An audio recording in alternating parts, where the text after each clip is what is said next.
Hello दोस्तों, राधे राधे, जय श्री कृष्ण। आप सभी को हमारे यूट्यूब चैनल पर स्वागत है। मेरा नाम राम सैनी। आज हम राजस्थान के 1857 की क्रांति के महत्वपूर्ण टॉपिक करेंगे। 1857 की क्रांति जो प्रत्येक एग्जाम में 1-2 क्वेश्चन आ ही जाते हैं।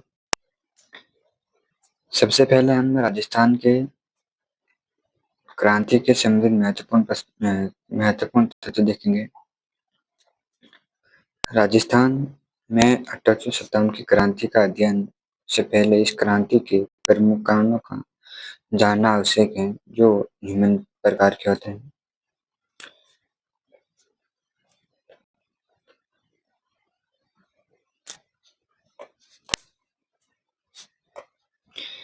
के क्रांति के प्रमुख कारण लैट वेलजली की साइक संधि 19वीं शताब्दी के प्रारंभ में राजस्थान विविध अजब स्थिति मराठा व पंड्रियों की परेशान होकर मराठा से परेशान होकर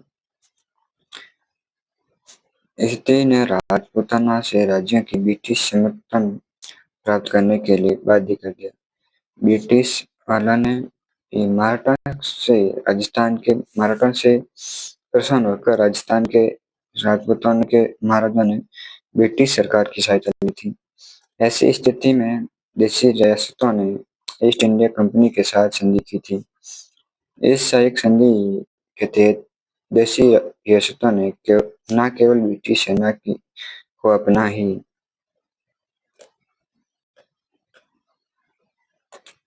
सेना को सेना अपना यहाँ रखना पड़ता, बल्कि उसका खर्चा भी उठाना पड़ा था।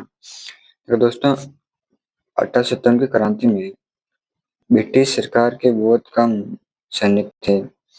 जो उसके सैनिक थे उसका भी खर्चा हमारे राज्य रियासत के राजा को उठाना पड़ता था। उस रियासत के विदेशी संबंधित भी ब्रिटिश अधिकारियों के अधीन था। और जब सर्वप्रथम हैदराबाद के निजाम ने 1758 में अंग्रेजों से सहायक संधि की थी। राजस्थान में सर्वप्रथम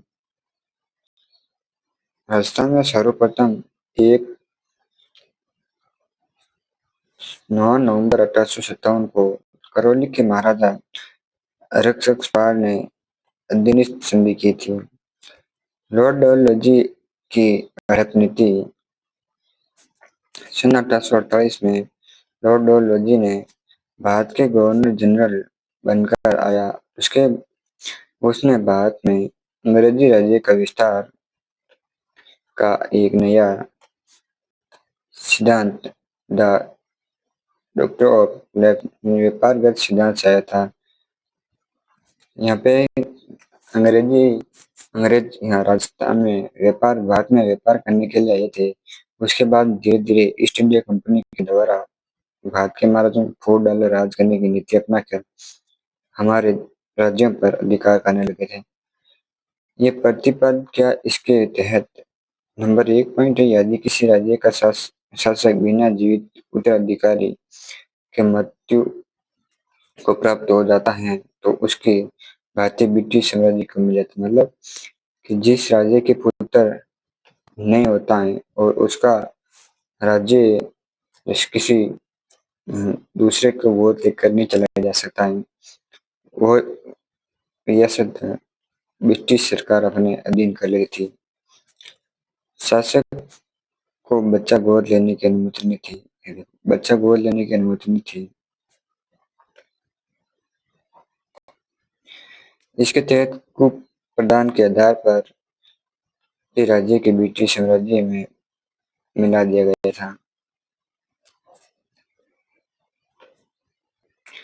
सर्वप्रथम डलहौजी द्वारा 1848 में सत्ता को और उसके बाद में जैतपुरा संबलपुर 1849 में, मेरठ 1850 में, उदयपुर मध्य प्रदेश 1852 में, झांसी 1853 में, नागपुर 1854 में आदि रियासतों को ब्रिटिश साम्राज्य का अंग बना दिया गया था। 23 फरवरी 1856 को कुशासन का आरोप लगाकर लॉर्ड डलहौजी के विलय नीति का तहत अवैध नवाब वजीद अली शाह को औपचारिक रूप से ब्रिटिश साम्राज्य का अंग घोषित कर दिया गया था।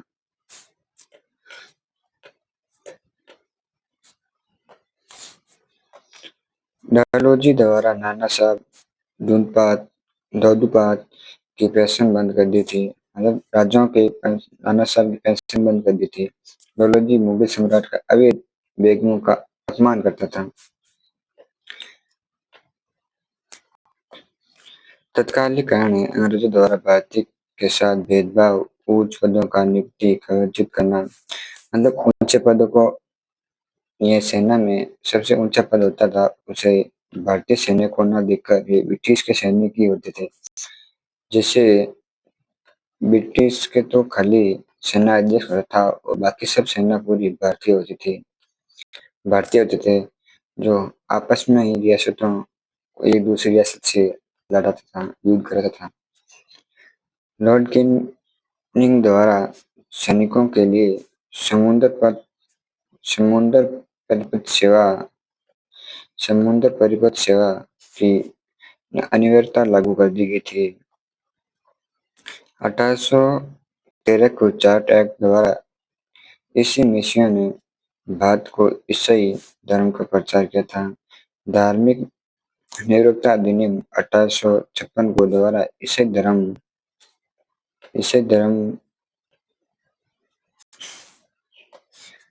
धर्म ग्रहण करने वाले लोगों को अपनी पौतृक संपत्ति का हकदार माना गया था।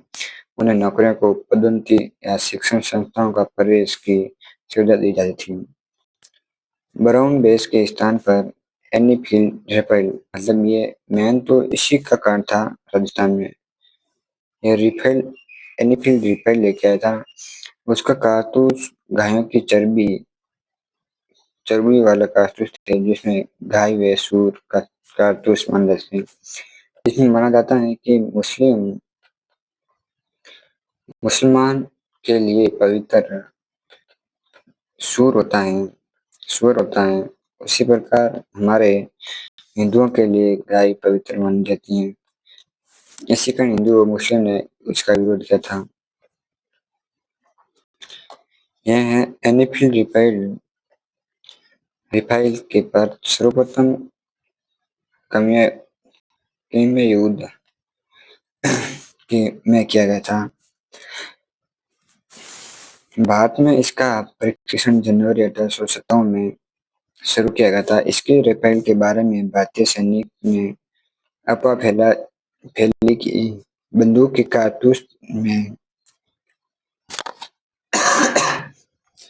गाय व सुअर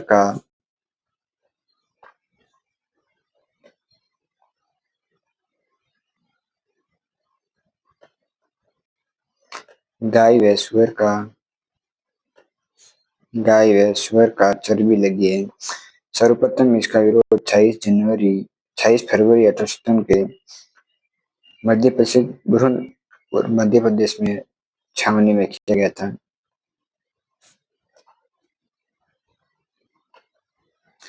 आर्थिक कारण था। ईस्ट इंडिया कंपनी ने 100 वर्ष का शासनकाल भारतीय अर्थव्यवस्था को ढंग से छीन बीन कर देना और भारत के उद्योग धंधों, हस्तकला को नष्ट हो जाना, ग्रामीण हस्तशिल्प, कुटीर उद्योग बेरोजगार हो जाना।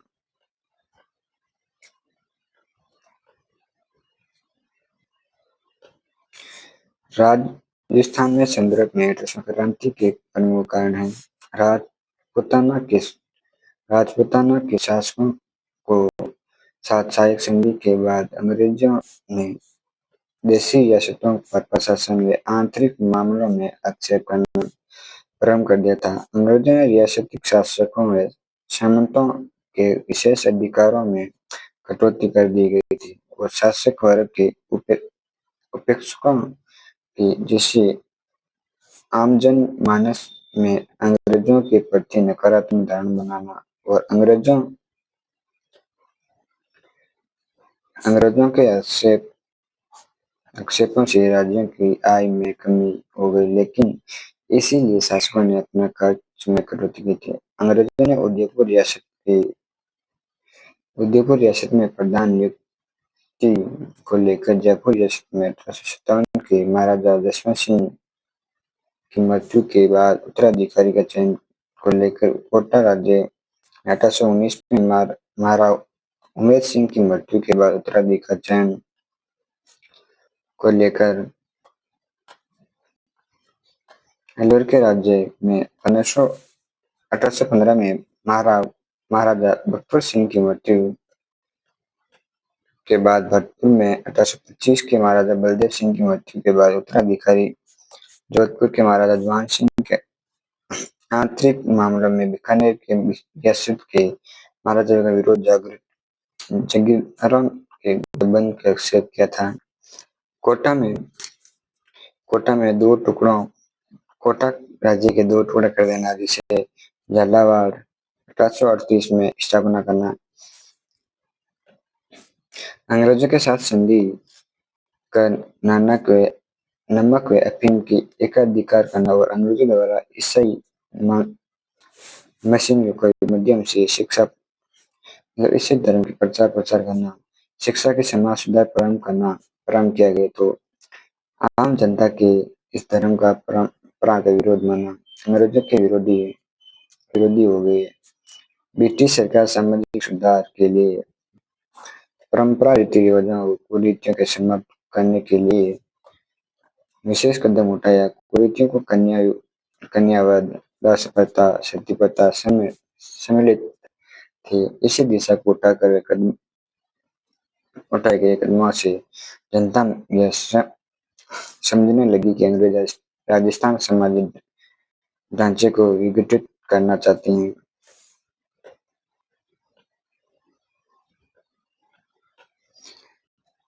यह 1857 की क्रांति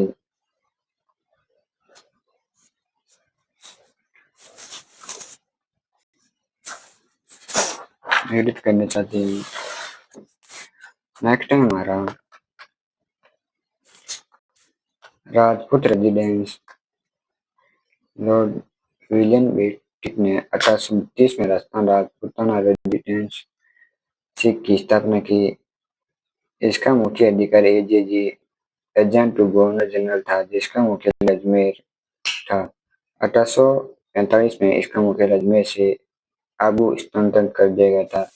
आबू देखो, अजमेर में तो सर्दियों में रहते थे और गर्मियों में आबू जाया करते थे। राजस्थान में प्रथम एजेजी मिस्टर रॉकेट यह क्वेश्चन कई बार पूछा गया था। 1857 के राजस्थान के एजेजी जॉन सेंट पेंटिक लॉरेंस थे।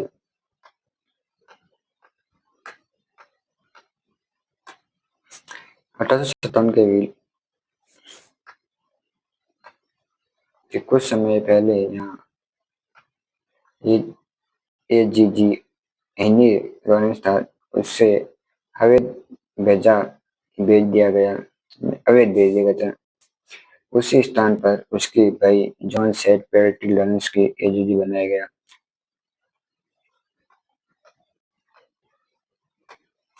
1857 की क्रांति के समय ब्रिटिश की महारानी विक्टोरिया थी, ब्रिटिश के प्रधानमंत्री जॉर्ज क्रॉम्पटन थे तथा भारत के गवर्नर लॉर्ड कैनिंग थे। 1857 के विलुप्त के समय राजपूताना प्रशासन उत्तरी पश्चिमी प्रांतों लेफ्टिनेंट गवर्नर केवलिन के नियंत्रण में था, जिसके मुख्यालय आगरे में था। शांति व्यवस्था का कार्य एजीजी के अधीन होता था। क्रांति के समय राजस्थान ब्रिटिश सेना के 6 सैनिक छावनी थी, जिसमें सब छावनी में लगभग 5000 सैनिक थे, किंतु किसी भी छावनी में अंग्रेज सैनिक नहीं थे, केवल 30 अधिकारी थे। 30 अधिकारी ही उनके राजस्थान के 5000 सैनिकों पर अधिकार शासन करते थे। प्रमुख 6 छावनियां हैं। छावनी का नाम, जिला, तैनाती टुकड़ी और विशेष विवरण। पहली है नसीराबाद सैनिक छावनी, अजमेर में इसका गठन हुआ था।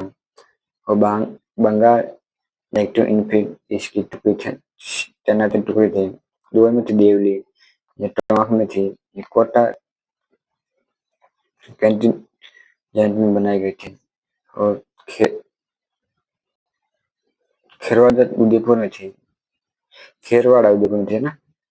ये भील मेवाड़ भील कोर ये विरोध में भाग नहीं लिया था। 3 नंबर थी हमारा एनपुरा, ये कहाँ थी? सिरोही में, जोधपुर रीजन थी।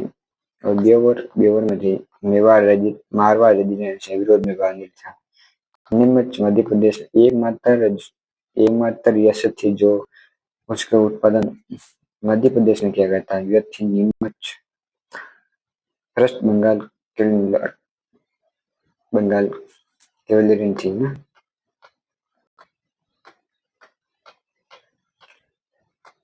विद्रोह की शुरुआत अंग्रेजों की तैनाती।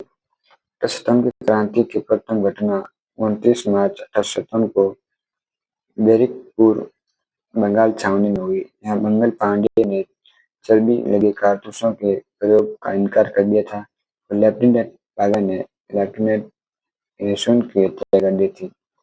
1857 के मराठा छावनी में विद्रोह शुरू हुआ। इसका परिणाम यह वाकया राजस्थान में अंग्रेजों के विरोध में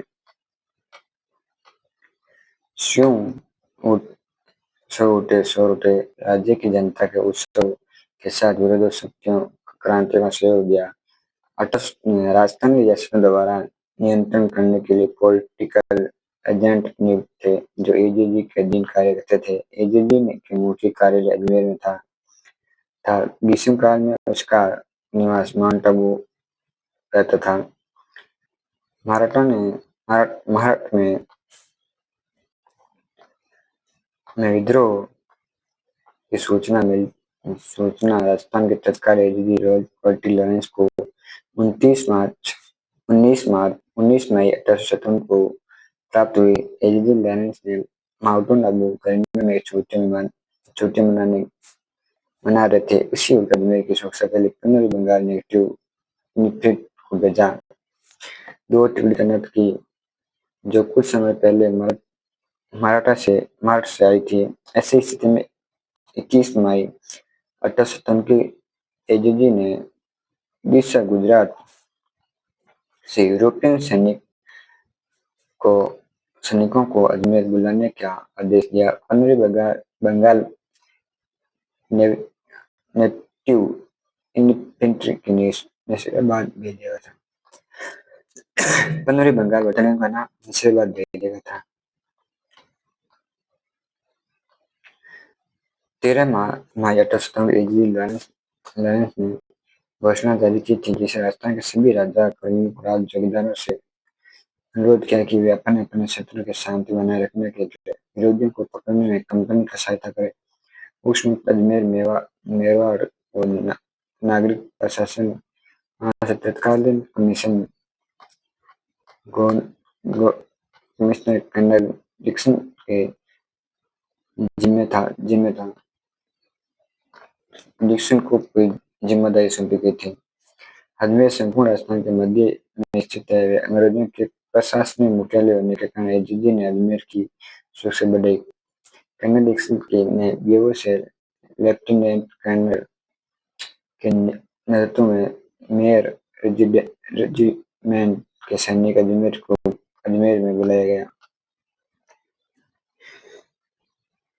आज की दोस्तों क्लास आज हम 1857 की क्रांति के इतना ही टॉपिंग करेंगे। नेक्स्ट हम कल की क्लास में करेंगे। आज से हमारी क्लास रोजाना आएगी 1:15 बजे 1:15 पे। इसी के महत्वपूर्ण इसके मुख्य प्रश्न जो पिछले एग्जाम आ रखे हैं वो हमारे यूट्यूब चैनल राम सन्नी पर आएगा जो शाम के 8:15 पर आपको मिल जाएगा। हमेशा हम ये क्लास अटल स्वतंत्र क्रांति का लगभग 4 दिन में कंप्लीट हो जाएगी। राजस्थान का इतिहास सबसे पहले करेंगे, फिर हम कला संस्कृति, ऐसे ही हमारी क्लास में रोजाना आती रहेगी। आप हमारे चैनल को सब्सक्राइब करके जरूर रखें, वीडियो को लाइक करें, कमेंट करके जरूर बताएं कि आपको क्लास कैसी लगी। जय हिंद दोस्तों।